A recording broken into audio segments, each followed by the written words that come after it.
Good morning, Softball America. We are live at the Chicken N Pickle in Oklahoma City, Oklahoma. Gray Robertson, Tara Henry, one World Series day down. Elimination games coming up later tonight. We are glad that you are here on the stream. We're glad that the people are here behind us checking out the show. Mendez, Grace, Brady, they're all in the house. Tara, how are you? I'm great. I what a day yesterday was. I can't wait to break down all four games, and I just think we had some incredible softball. And again, if you're in the local area, come on down to the Chicken and Pickle. We're gonna play pickleball after the show. I mean, Mendez has already got her paddle and all ready to go. I think Gray and her maybe are on the team. I'm trying to actually get her to be on my team because I feel like Mendy and I would probably be a really good team, but we'll see. I'm good at pickleball, but Nicole has trepidation because I am currently dealing with a lower leg injury that has possibly I don't want to say crippled me, but my mobility might be a little more lax than normal. Who's to say? We'll see. We're going to find out in an hour or so. But let us know where you're tuning in from. And again, if you're local, come over to the Chicken and Pickle. Fang? Are you coming over here? Where are you? It was on Twitter. Chicken and Pickle. Come on. I can probably put the address here in the chat. But let us know where you're tuning in from, everybody. Good morning. Day 2 of the Women's College World Series. Isn't it great? Let's talk about day 1. Yeah. All right. We're going to go in order. We're going in order from when the games were played. We will start with Florida, Texas, which, Tara, honestly might have been the most quote-unquote boring game of the day. It was kind of like Texas in full command the entire time. 3-0 win. Tegan was excellent. Jolie Mitchell, a couple home runs. And the Longhorns just never really seemed like they didn't have total command of what was going on in the field. Yeah, absolutely. I think Mia Scott's defense for me was key and pivotal. I think she's just been incredible for the Texas Longhorns, and we talked about needing somebody to step up, and I think Mia Scott has done that. But then Jolie Mitchell, I've been so impressed, and I called it in the press box. I told Brady, I said, hey, I think Jolie Mitchell's going to get one here. And Fang is here. Fang's here. Fang's right there. Hi, Fang. Wow. Fang is here. Fang is here. Fang went from where are you to no, I mean in the building, and here he is. That's really awesome. Okay, I'm sorry. I didn't mean to interrupt. No, Jolie Mitchell, her goal was to hit a home run in the Women's College World Series. And mission accomplished. I was going to say she did just that and was able to get on time. She spoke about being on time. That was her goal. Kept it really simple at the plate for the Texas Longhorn slugger, and was really impressed with Texas and how they came out and got the ultimate W there. But again, game 1, we called I think Grace and I called 3 home runs. That's correct. And then it came to fruition. So, Grace, it's her first Women's College World Series. And she nailed a prediction the first game. Nailed a prediction.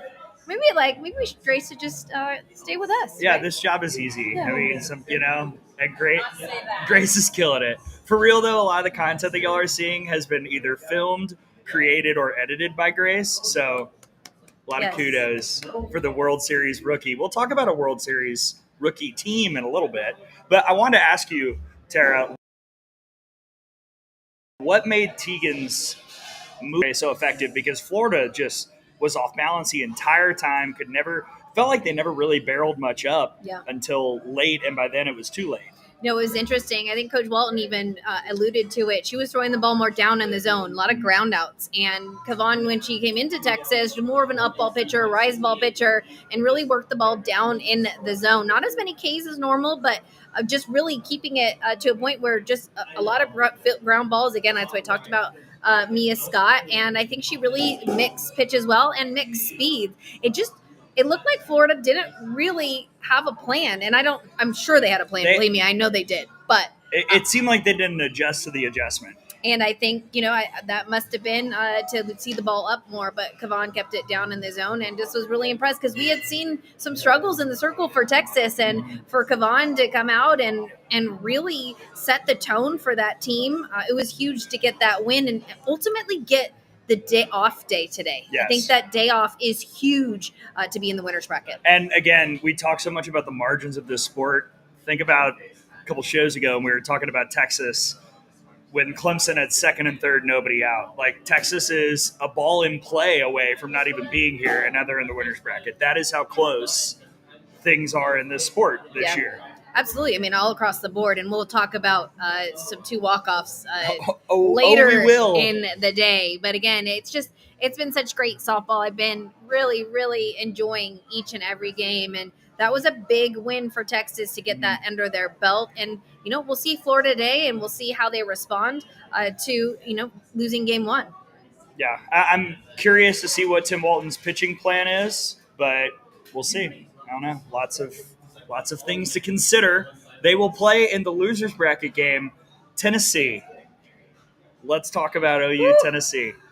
This was the prediction I got right, and it kind of played out a little bit like I thought it would. Like, Tennessee struck first, struck early, manufactured a little bit, got their third run behind some really aggressive base running. Tennessee was doing what you probably like. They were checking all the boxes to beat OU, but there were signs. Left some people on in the second inning, left some people on in a few innings after that, and then the 7th inning hit into a double play with the bases loaded and 1 out, and then that's where Oklahoma did the OU thing. Leadoff walk, Cassidy Pickering snuck one by through the infield, and then Ella Parker, just a gargantuan 3-run homer, her second bomb of the day off of Carlin Pickens. It was as excited Devon Park as I've seen outside of a champ series in a very long time. That place was buzzing. It was a great piece of hitting by Ella Parker, and another Oklahoma win where they just found a way. And they're the best team I've ever seen, the best program I've ever seen at just finding a way no matter what is happening the first 6 innings. Oh, absolutely. And to be honest, Tennessee was in the driver's seat for most of that game. Scored early, took the 2-0 lead, and really felt like they were in control. Carlin Pickens, it looked like she was in control of that game. And you really felt like the Sooners were a little bit tentative. And Coach Gasso, she spoke about it in the press conference. She just felt like, for the start of that game, it was a different team. And then when Ella hit the first one, I think you started to feel a little bit of that, like, Sooner magic, like, oh, are they going to come back here? And in the press conference, she talked about speaking with Jen Rocha, and they were like, hey, should we leave Landry in? She goes, I just need you to keep it within 2.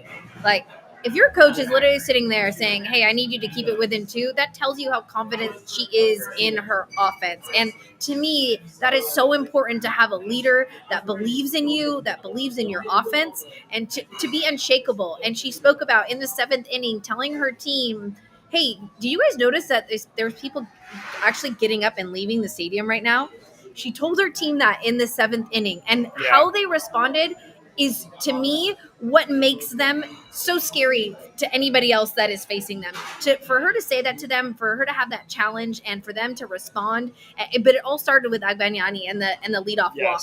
And that was key, because they were facing 7, 8, 9 in the order. You don't want to have to turn the lineup back over to have to face Pickering and Ella Parker. That walk was key to that win in the inning. Obviously, Ella Parker getting it done. Pickering in the at-bat before, keeping the rally going. But to me, that leadoff walk was key and huge. And that was the 3rd leadoff walk of the game that Pickens had surrendered. I have it right here in my notes. Leadoff walk, momentum, question mark, leadoff walk. So the 3rd one. And just so impressed with Hannah Core, obviously out there in center field. I love a good outfield double play. And again, 3 double plays for the Sooners. That tells you defense does win championships. So the Sooners turning 3 double plays, having 3 double plays in that game is really what kept them in it, and ultimately getting the W and going to the winner's bracket. Yeah, it was impressive what their defense was able to do. And if you're one of the people leaving early, why? Like, have we not all learned at this point that the game is not over until the 3rd out is recorded anytime Oklahoma's playing? Seriously? Because, like, I'm in a group chat with a lot of people who aren't here, who are back in around the country, and like, everyone, as soon as that leadoff walk in the 7th happened, everybody was like, I think we all know what happens here. Yep. And it's really amazing how, like, predictable it is in a way, and yet, like, it still happens. And it was just, again, like, that postseason intangible. Like, Oklahoma, whether it's new people, the same people, they know how to win in the postseason. They know how to win here in Oklahoma City. And it was very impressive. And a lot of kudos as well, like you said, to Sam Landry for, with the help of the defense, holding down a Tennessee team that, like Coach Weekly talked about, like you just talked about. I think they had a really good plan offensively, and they did a lot of good things, but just couldn't quite get that extra run or two that you have to try and put Oklahoma down. If you let the Sooners hang around, they're going to make a play and come back. Well, you said it, Gray. I think the bases loaded double play was huge. I think the momentum switched there. And then, there's people talking about it in the chat. They did ask in the presser, they asked Coach Weekly about walking Ella Parker and if she thought about it. And she wasn't about it. She wasn't about putting the tying run on second. But, I think when you're looking at one of the best hitters, not only in the lineup, but in the country, I think obviously hindsight's 2020, and as a coach, you got to stick with what you know. But I think I'd much rather go after Nelly McEnroe Marinas in that situation. I just would. I'm torn because just make a better pitch would be my the execution of the pitch has to be better in that spot, and it was a Carlin Pickens changeup, aka 67 miles per hour, that was just hanging. And I'm sorry, no matter what hitter you're facing, if you make that pitch, it's gonna get hit. So I'm kind of in a just execute the pitch better mode as opposed to. Sounds like it's so easy. But she done so well, just spotted it a little outside. I don't know. Sometimes the moment happens and it gets to you. And not that I think Carlin Pickens was, feeling it in any way, but I think she just made a mistake. And that doesn't necessarily mean that it was the wrong decision to pitch to Ella Parker. It just didn't work out. Yeah, I mean, personally, would have walked her. But again, we're sitting here and we're not in the dugout making those coaching decisions. Right. And the coaches get paid the big bucks. But again, I just never want the best hitter on the opposing team to beat me. Sure. And I get both sides. I understand both sides. Thank you, Bishop Frank, for the super chat. Oh, here we go. And saying hi to Fang. Fang got first so dibs. Many fans on here. Oh, yeah. Fang Nation is up in here. Fang's here. Fang and Brady are chatting back there, having their own podcast, their own private podcast. Yeah. They're having a grand old time. Good stuff. Spaces in person.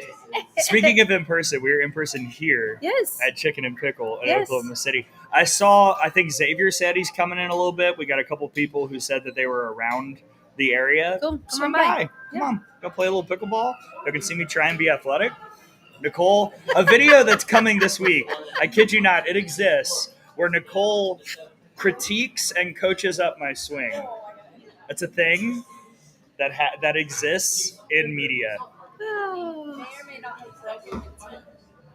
Did I break the tee? Hey, all right, moving on. At least I was on time. Next one. Well, before we move on, for those who do swing by in person, Tara, we have some things maybe for the people. So we do. Yeah, come on by. We've got some shirts. Some Softball America shirts. And we're going to play pickleball after the show. So we'll be playing pickleball. We're going to be hanging out here for a few hours. Yeah. We're going to have some lunch, hang out, chat about softball. So come on by if you want to hang. I think that we've got cornhole happening out there. There's cornhole. There's Jenga. What's the Connect 4? Connect 4. Yes. And yes, so thank you, James. Another super chat. Appreciate you guys. Nice hat, Gray. James, if you let us know, we can send you out one of these hats. We've got a few left. Got you, dog. We'll send one out to you. All right. Any other questions, you guys, on OU Tennessee? Let's close that out. Yeah, close that door. Is that long enough? Yeah. I'm just kidding. Okay. I mean, I could still talk about it. I really could. It was an incredible softball game. And it was, I will say this, talk to the radio guys on both sides after, and it's wild as a fellow radio guy, the emotional pull and push of this sport and how it feels. And it's just, there's nothing like softball. Some of the things you see, some of the moments that you have to call or get to call, depending on what side you're on, there's a reason that we love this sport so much. Absolutely. And that was just game 2 of the day. Yeah. And then we had a little bit of a break and a rain delay. We had a rain delay. This was my bad. I meant to bring Uno, and I didn't. So I'm going to bring it the rest of the week. Yeah.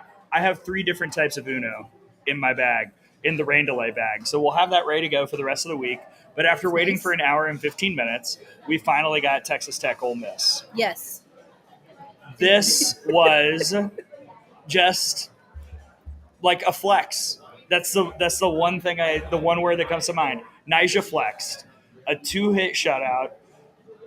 And when I believe it was the 6th inning, when Ole Miss got 2 on, got those first hits of the day, you could see the switch flip, and it was like a oh dear God, everyone get out of the way moment, because Nyjah started throwing, for lack of a better term, pissed off. And when she's throwing like that, you're not touching her. It was an amazing performance by her, and to strike out the side in the 7th, just ridiculous stuff.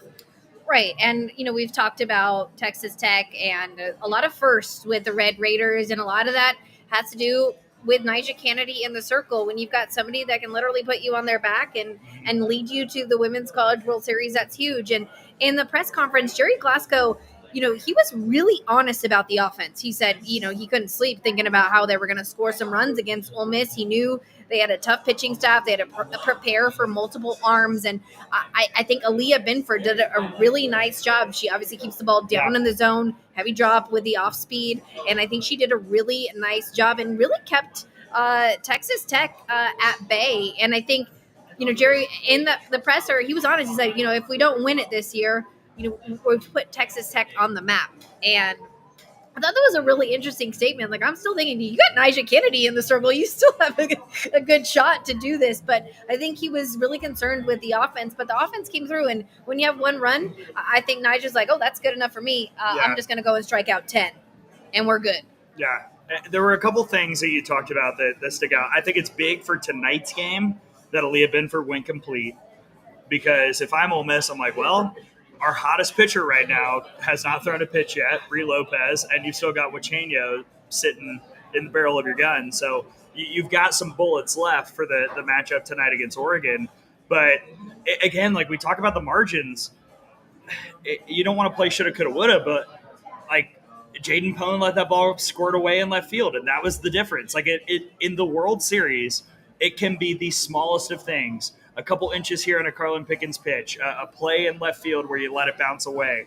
The littlest things can make the difference between winning and losing. And Texas Tech took that inch and ran with it because they had somebody like Nyjah who could just totally slam the door in the most epic way possible. Her spin last night was crazy, and you could see the Ole Miss hitters standing in the box like, what do we do? Like, which pitch do we hunt? Because every time it looked like they were sitting something, she went with something else, and they were just off balance all night.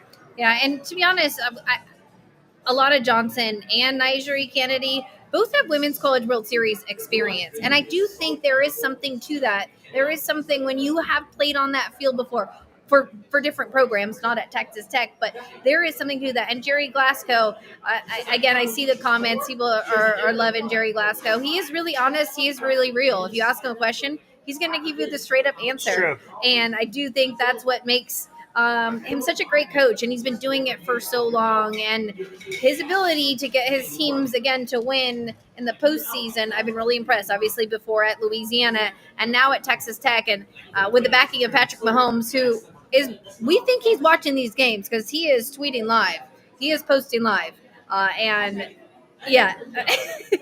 Grace Johnson is thinking that he might be here. I don't know that he's here.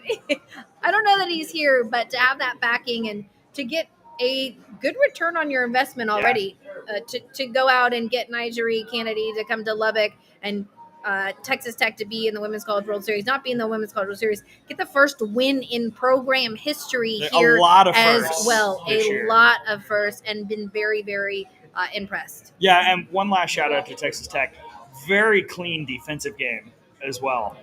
Now, there was the first of 2 obstruction calls that we could discuss. There was a play at third base. Ole Miss, it's interesting that, there's a phrase in sports, #ball don't lie, where we've seen... I was not thinking you were going to say that. What did you think I was going to say? I don't know.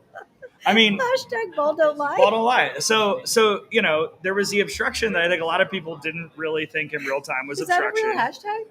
Yeah, ball don't lie. Is it? So, yeah. Oh, Yeah, it's a phrase. Yeah. Oh, I didn't know that. Chat, Sorry. Maybe I'm bottle old. lie is a thing. Can someone confirm? Can we get Kristen Chenoweth? I'm sorry, I did not expect a Kristen Chenoweth comment. That really just shook me for a second. So Ole Miss got a double play, got out of the inning, whatever. Yes. The obstruction call itself At third. drew a lot of ire on social media. I got a little bit of an explanation about it and a little clarification on it, but I'm curious. We were not watching the play What together. you got Well, share it. Okay, well, as everyone who listens to the Out of the Box podcast knows, we've talked about the hashtag She's Hosed clause for a while, which is basically like they wanted to input this thing where if she's thrown out by a mile, she's out anyway, whether they're obstruction or not. Like it didn't impact the play, etc. But apparently, what wipes that out is if the runner begins her slide, and both times the slide began, and I think everybody on the field knew instantly when they saw the replay. It's like, oh shoot, okay, there was obstruction, and I think that rule is a little broken. I don't necessarily love that wipes it out, even if she's out by a mile. But that was the call, and it didn't impact the game, which is good. There was one later that certainly impacted the game that we can talk about. Yeah, I think that after all of the obstruction calls that we've seen throughout the entire season, I hope the rules committee brings it forward and takes a look at the language.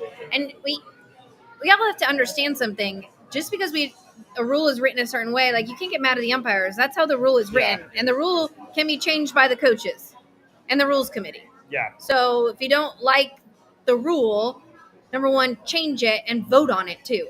So that's also part of it, because the coaches, it's in their hands to then take it to the rules committee and make a change. Yeah. So again, like if you're in an obstructing position, but the runner's not sliding and she's out by a mile, then they're not obligated to call obstruction there. If she starts her slide, then you get into a obstruction position. So that was one. Didn't necessarily impact the game. There was one later on in the evening that certainly did. Yeah, we'll get to that. Well, Are we do we going want to now? get? I was gonna. That was a tease. Oh. That was the lead-in. The last game, which started at what time locally? 10, 15? No, 9:40. What time was it? What time did UCLA Oregon start, Grace? Anyone know? It was like 9:45. It was a late evening. So we had a little bit of everything. Yeah, 9:45. It was Big Ten after dark, Confirmed. Pac-12 after dark. Oh yeah, the lights. Oh yeah, I was going to bring that up. The lights went out twice. Two? In the bottom of the first. It happened pretty early. That was fun. And then Oregon manufacture run, like classic manufacturing. Like my heart was so warm. Infield single, sack bunt, productive out, RBI single through the right side. I was like, yes, softball, good stuff. And then Lefty Ramirez, 2-run homer to give UCLA the 2-1 lead. And then we got to the top of the seventh when Oregon kind of manufactured again, and that big obstruction call came into play. And, it was Pac-12 after dark. I'm still can't say Big Ten. I'm just, I'm not ready yet. I'm still not to that point. I'm just going to call it Pac-12 after dark. Change is hard. It's hard for me. But it was classic, and I think Lindsey Grine did a really nice job again against the Bruins. Yes. That was the first run when Lefty hit that home run. That was the first run she'd given up in 15 innings against the Bruins. So I really was impressed with Oregon. They started slow, according to Missy Lombardi. I think that was key. Like she said in the press conference, we started a little slow, and our plan is always start fast, be fast, and end fast. And I don't know if it was the bright lights. I don't know if it was the 2 light delays that were in the field. There were some issues with the pitch clock at one point. So there was just a lot going on. But again, UCLA and Jessica Clements, the Cal Poly San Luis Obispo transfer, her senior year, she transferred over from Cal Poly. There's some Bruin ties. Former UCLA outfield coach Gina Vecchione is at Cal Poly, and Clements comes to UCLA for her senior season and comes up clutch in a really, really big moment. And it was something she dreamed of, and she spoke about it in the press conference about how when she came to UCLA, there was a point in the season where she didn't know, hey, am I good enough to be here? And I think that more than solidifies and proves that you're good enough to play on the biggest stage in college softball. And again, huge win in our second walk-off of the day. How lucky are we with the games we had yesterday? They were incredible. That's incredible softball yesterday. And I can't wait to do it again today. I know. So a couple things here. I went and sat in the Bruin bubble. You did? I did. And in the How top was of that? it was, our old friend Aaliyah Jordan, friend of the program, friend of the pod, friend of the company, whatever we are, the media entity. And we sat, and I was like, Aaliyah, I'm gonna mic you up and record you watching the final out of the top of the seventh, which, of course, as we know, came after an obstruction call that I was recording Aaliyah and multiple other UCLA alums reacting to. The picture is on my Twitter. Go check it out.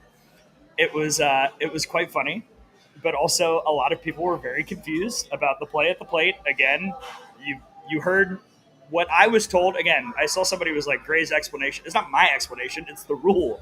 So that's what was told to me by someone who is aware of the rule. Coffee.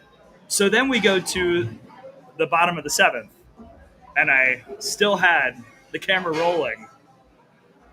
This is a long explanation to get to what we're doing, right? Tell them what we're going. Here is. Wait, did you tell them why it is the way that it is? Well, no. I was going to explain it after. We'll explain it to them now.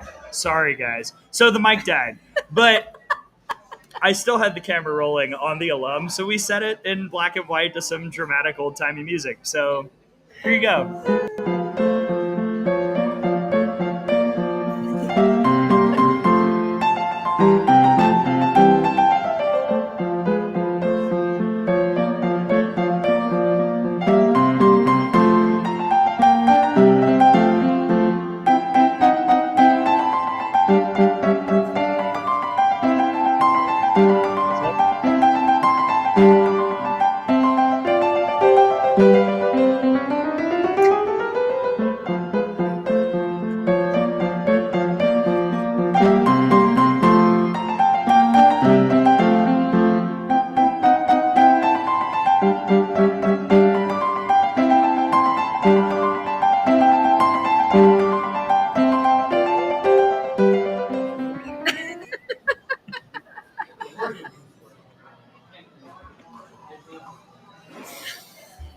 So there you go. When the mic dies, we pivot, champions adjust, and it was a moment where like everybody seemed to know what was going to happen, like very kind of similar to the OU thing. As soon as Oregon tied it, I looked at Ali and she was like, "It's all right, like we'll walk it off."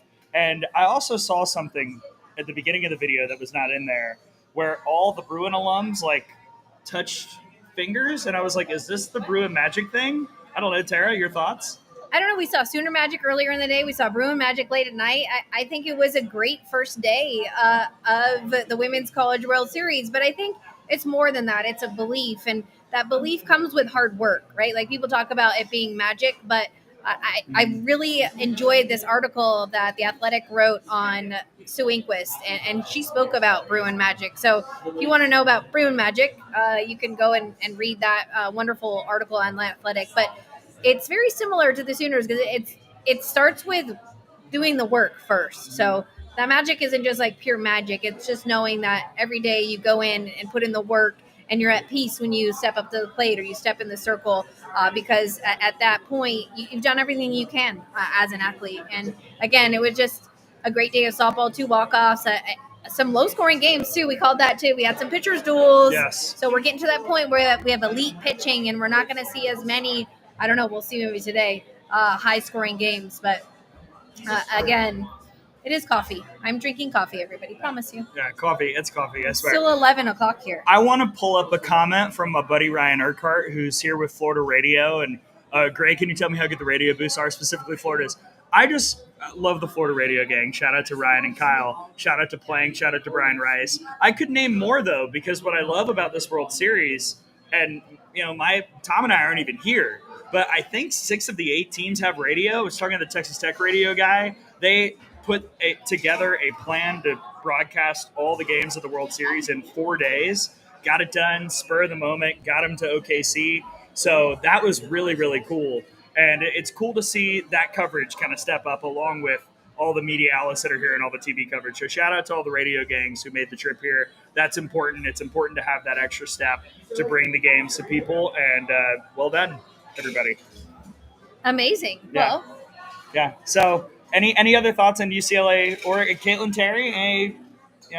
I think when you take a look at Caitlin Terry, we've talked about that competitor in the circle. We saw it in South Carolina, and then we saw it last night. She was not going to be denied. And again, you talked about Oregon manufacturing a run. I thought she just did a really nice job competing, getting ahead, throwing strikes, and that's a good sign for the Bruins. And we've talked about how deep this pitching staff is. That day of rest is important for the winner's bracket because those arms are all going to get to rest today, and the loser's bracket will have to play today, and again, have their pitchers throw a bulk of the innings. Yeah. So tomorrow's show will preview the winners bracket games. We'll talk about that then. Today we focus on the teams fighting for their seasons. Crazy! Oh my gosh! It's wild how quickly it comes and goes. Tennessee, Florida, coming up at 6 Central Time, 7 Eastern, and then 9:30 Eastern, 8:30 Central. I guess I'm flipping time zones. We've got Ole Miss and Oregon. Thanks, James. Oh, thanks, James. Florida, Tennessee. We did not see this in the regular season. We saw both Carlin Pickens and Keegan yesterday. Yep. So I guess my question is the durability of specifically Keegan. Can she go? She threw well, but not like All-American Keegan Rothrock. She threw, made a couple mistakes. A couple of the home run balls were over the plate. I have to assume for Tennessee, Carlin Pickens will make an appearance today. Whether it's starting or not is up to Coach Weekly because, as Brady pointed out in the press conference, Sage Margetko has thrown very well this postseason, so I think there's a lot of trust in her as well. Brady, you want to come talk about Sage Margetko in Tennessee? No? He said no. Oh. He's going to write about it. We love Brady. Come on, Brady. Get on camera. Okay. Brady's going to write an article about it. Fair. Yeah. Hey, we need 5 super chats and Brady will appear on camera. Oh, wow. 5. Okay. 5 super chats. Brady's coming over. Yeah. I know. Gosh, expensive over there. But yes, we could see Sage Margetko as well. I think, this is win or go home. So I think you're going to put your best out there. Again, we talked about Sage having some really good innings, but depends on how Carlin feels in the morning. Right. And if Karen speaks to Carlin and Carlin says, I want the ball, I'm pretty sure Carlin's going to get the ball. Yeah, I would agree with that. Which offense can strike quicker? So much about these elimination games rests on who sets the tone. That's always something that's stuck out to me, like who can grab the energy and the momentum and hold on to it, especially on a day where – what happened here? Oh, thank you, Mark. That's actually probably a thing. I do have a Theragun that I will be utilizing. Oh, we've got 2 people. We need 3 more, and Brady's going to be on the screen. Oh, Fang's about to do it. Yeah, so who can grab the momentum early? Who can set the tone? Who can, control the energy in that stadium on a day where you've got your squares? Yeah. And then you've got just a lot of softball fans and people who are rolling in like, I'm going to pull for whoever does this. Out. Oh, Brady's here. What's up, pal? Too. Just another day. Been talking ball with Fang. I need you to come into the mic a bit. So close. This is like friends, family. Brady, thoughts about Tennessee and Sage Margetko? Yeah, gonna be interesting if they give Sage one time around. She pitched really well against that Ohio State offense. But I think we're gonna see Pickens a lot today, just because you kind of ride or die with her and see where it goes. I dig it. Any bold predictions for Florida, Tennessee? Anything you think we're gonna see? I think we're gonna see another Ella Dodge home run.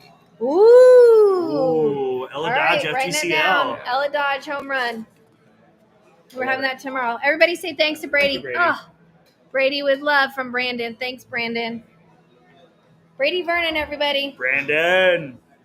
Brady Vernon, the GOAT. Ella Dodge home run. He's calling it. Oh, there's 5. We got 5. You guys are the best. Y'all are awesome. I love it. I miss Florida State. Same. Where did Nicole go? Nicole is here. She just I think she's stretching because we're gonna play pickleball. yeah, it's true. We'll get her. Maybe we can get her in here. So final elimination game, Yeah, Ole let's Miss do this. Oregon. Ole Miss, like I said earlier, have not thrown Brie Lopez, have not thrown Wachenio. I like that for them. Oh my gosh. Brady's not really a drinker. It's 11:30 in the morning. We'll get him a Coke Zero. Thanks, Nicholas. Yeah. Nick Torito, my guy. So I feel really solid in what Ole Miss has.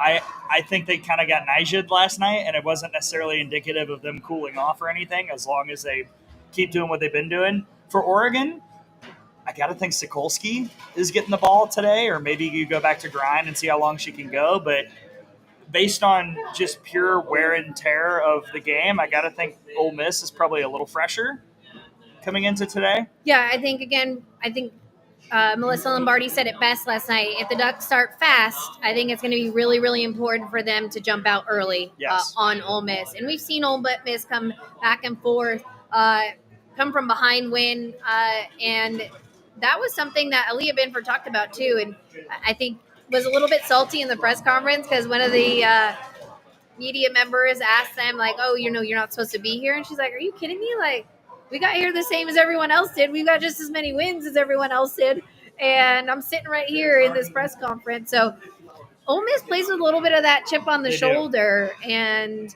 I think it's going to be really important, like I said, for Oregon to start fast and really get out early on Ole Miss, because if not, I think it could snowball for the Ducks. Yeah, and Oregon doing what they always do, speed the game up, make Ole Miss make mistakes, do everything you can, chaos on the bases, stuff like that.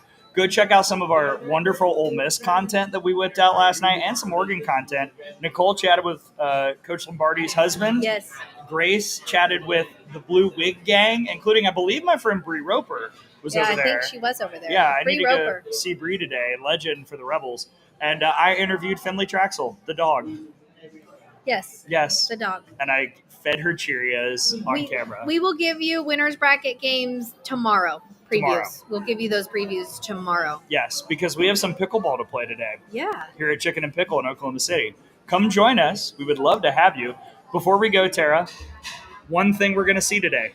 Ooh, one thing we're going to see today. It's like a hot take or just what we're going to see? Just anything. Bold prediction, one thing we'll see, something like that. I think we're going to see a lot of more runs scored today than we saw in game one, just per game. I know we only have 2 games, but I think we're going to see a little bit more offense. People are going to be a little bit more relaxed. They played one game, got one under their belt. I think we're going to see a lot more runs scored today. I am going to go with a Percy Yamas home run for Ole Miss. Ooh. I think we see that. Yeah. Was that yours? When did you wait. To say Percy? Oh, that's times 2. Gray and Brady. Dual Percy picks. Percy Yamas times 2.